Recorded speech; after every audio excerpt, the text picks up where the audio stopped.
When was the last time you played a game without using your phone? Without opening up Google the first time you ran into a puzzle that you couldn't beat around the first time? Or the first time you had a build that you weren't sure about, or a choice to make that might alter the game in one way or another, and you wanted to see what would happen if you do X, Y, or Z before you do it in the game? A lot of the magic is lost when you do these things in single player games, and it's become ingrained in us to just default to using guides and Reddit and everyone else's opinions and thoughts on what we should be doing in our video game before we've even tried things for ourselves. We get stuck one time and our default thing is to just open up Google or open up Reddit and see what the solution is. It's not right. A lot of the magic, I think, is getting lost in video games when we're doing this. When was the last time you played a multiplayer game and didn't just realize everyone's doing the same meta builds or doing the same thing at the end of the end game? When was the last time you played a multiplayer game and didn't look up yourself what's the best strategy, or what's the best character, or what's the best build, or what's the best armor or weapon or whatever XYZ to use?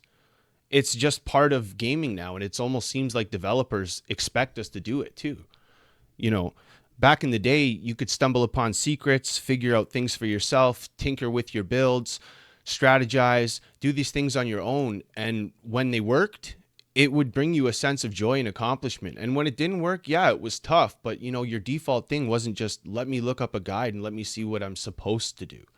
You know, a lot of the mechanics and the secrets and the nuances of games get lost on you when you just look them up, or you look up what you're supposed to be doing before you've even really tried it yourself. Or if the first time you get stuck, your default thing is to just open up a Google tab. Now, honestly, I get it. Who the fuck am I to tell you how to play your games? I'm not telling you that if you enjoy using guides for your games and that helps you, that you shouldn't do it. And I'm definitely not saying if you get stuck at a certain part in a game that you should just sit there and bang your fucking head against the wall over and over again until you don't want to play the game anymore. And oh well, if you can't figure it out, I guess that's too bad, you don't get to progress. Well, no, that's what the guides and the YouTube videos and the Reddit pages and all that is meant for. And I get it, I use them too. But I've been realizing that even in myself, I use them too much. And it's my default thing when I'm stuck nowadays. Instead of just grinding it out and figuring it out and spending a couple hours trying to figure out what I have to do, I just default to Reddit, or I default to the first page on Google and the first link that tells me what I'm supposed to do. You know, I think if you're playing your single player games like that, it's less of a bad thing because yes, some of the magic gets lost, but it's not really affecting anyone else's game besides your own. Now, when you do that in a multiplayer game, and you go and you play something like Magic Cards Online, or a competitive Pokemon, or a shooter, or a fighting game, and you see everyone's either using the same combos and the same character, or the same team of Pokemon and the same strategy, or the same Magic Cards in the same deck and the same synergies and the same everything. Nobody's using their own brains. You have thousands and hundreds of choices across all these games, but you're just going to choose to do what the little meta thing is that everyone else is doing instead of trying to go against the grain or come up with your own things. I get it. By default, when you have competitive games, you want to do what's best, right? So like I said, it's like two separate beasts, the single player guides and the multiplayer guides.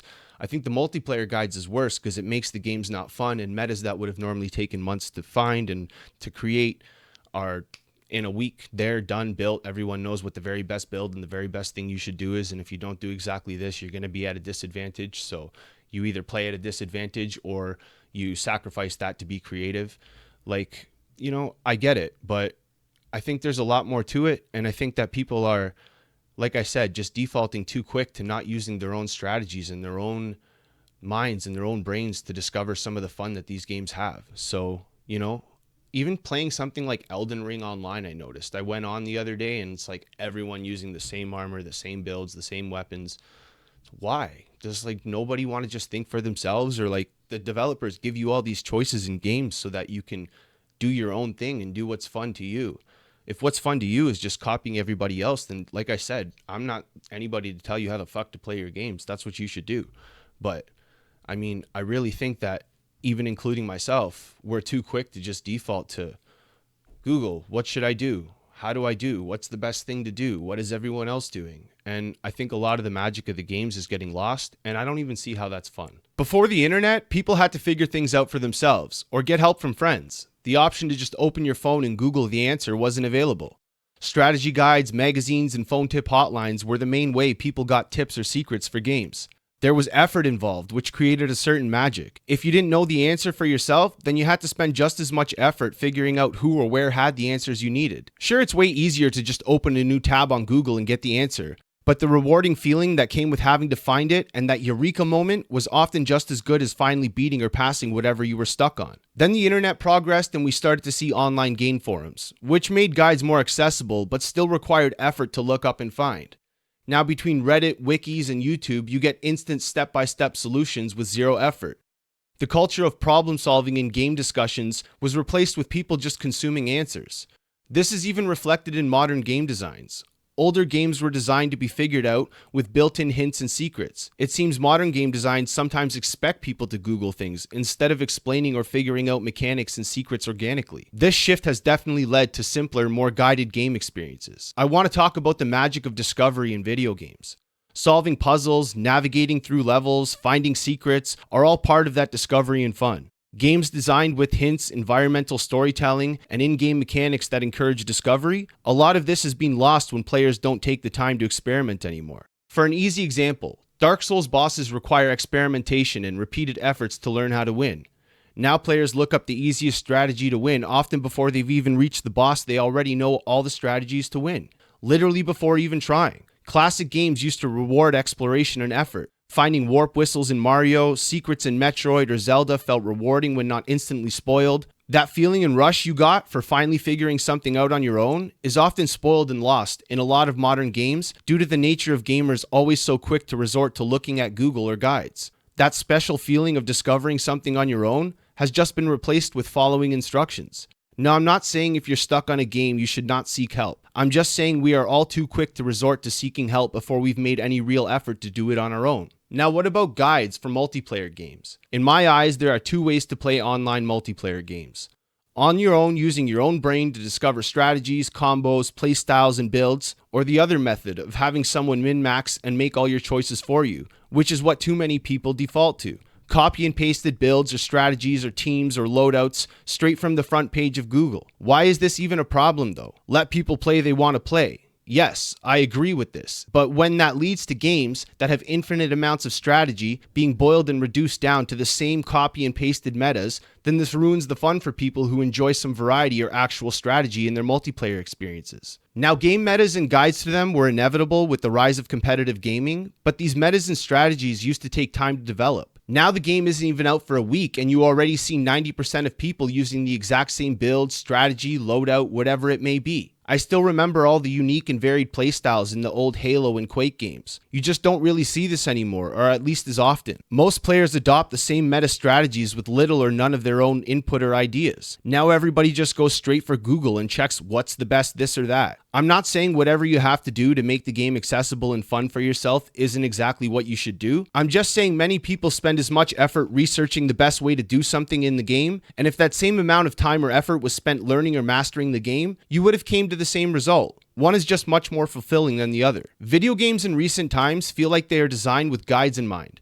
Game devs treat the players like idiots. Obvious quest markers, NPCs dropping puzzle solutions 1 minute into the puzzle, tooltips, and yellow fucking paint splashed on everything. These things ruin the experience for a lot of players, and it's training the new age of gamers to not have to think for themselves. Reasons recent games like Elden Ring or the more recent Kingdom Come Deliverance 2 were such hits is because they were fresh in the way the games made you discover many of their secrets and mechanics by experimenting and exploring the game, removing much of the hand-holding found in recent games. And they were all the better off for it.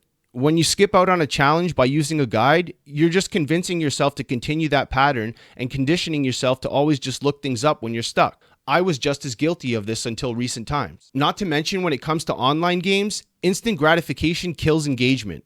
Let me briefly explain. If I go online and play a game and see lots of variety in playstyles and everyone playing their own way and experimenting, I tend to have a lot more fun than when I go online and everyone is just using the exact same everything and playing the exact same way because that's how the first page of Google told them is the best or that's what the meta is. This quickly drains the fun out of the experience for me most of the time.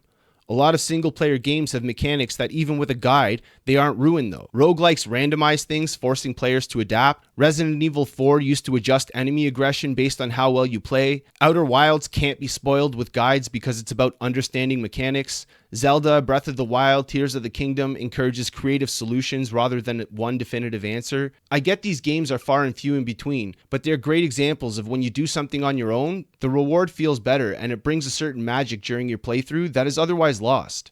Okay, so what is even my point with all this? Well, it's kind of a damned if you do and damned if you don't situation. Single player games feel much more rewarding and fun when you figure things out on your own. Using a guide is fine, but do try to at least put some real effort into overcoming your obstacle first. Then seek help. Don't let it be your default method of solution. For me at least, I found this to make my games much more engaging. For multiplayer games where you're forced to follow a meta to be competitive, then try figuring out that meta on your own. For games where experimentation is possible, you should do exactly that. Try different things, have fun, be okay with losing, and you might even find your own viable meta or strategy that isn't just a copy of what everyone else is doing. Whatever you have to do to enjoy your games is what you should do, but if you're like me and you got accustomed to resorting to guides for help, I can tell you firsthand that there is a certain magic that comes back when you go into a game blind with as little info as possible and make all the choices and discoveries for yourself. Okay, a quick story. What inspired this video is I have a friend. Now this friend usually plays Diablo and Path of Exile, and I always noticed that the first thing he would do is go online and look up the best metas and the best builds and what the best strategies were and do that.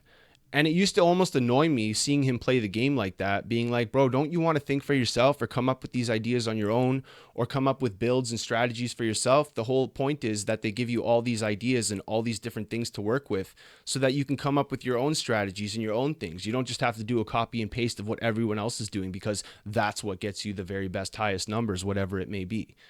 So I convinced him to buy Elden Ring and I said, this is a cool game. You'd probably like it. There's lots of different ways to play it. If it gets too hard, you can just level up. And the first thing he did was go online, look up a guide, figure out where the best items he needed were, what the best build he needed was to cheese the game. And before he had even tried anything on his own, he was taking off in paths that he shouldn't have even been on, that to collect certain weapons, to do certain things, to make a certain build so that the rest of the game would be super easy for him.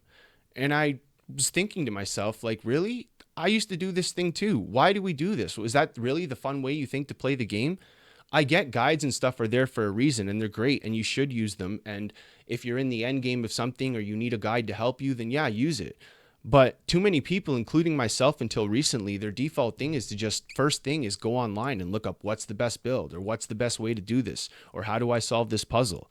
And I really don't think that's the best way to play games. And it made me mad seeing him do that when I finally convinced him to play a game that wasn't his usual type of game. And the first thing he does is go and look up a guide on how to cheese the game. It's like, why? What's the point of even doing it? So, you know, like I said, whatever you have to do to enjoy your games and however you enjoy playing games is how you should play games. I'm no one to tell you how the fuck to play your games. Whatever you have to do to enjoy and have a good time, that's what you should do. But I think too many people are just like I said, defaulted into, oh, let me grab my phone and check what I should do next, or let me check what the best thing to do is without even trying themselves. I was guilty of it too.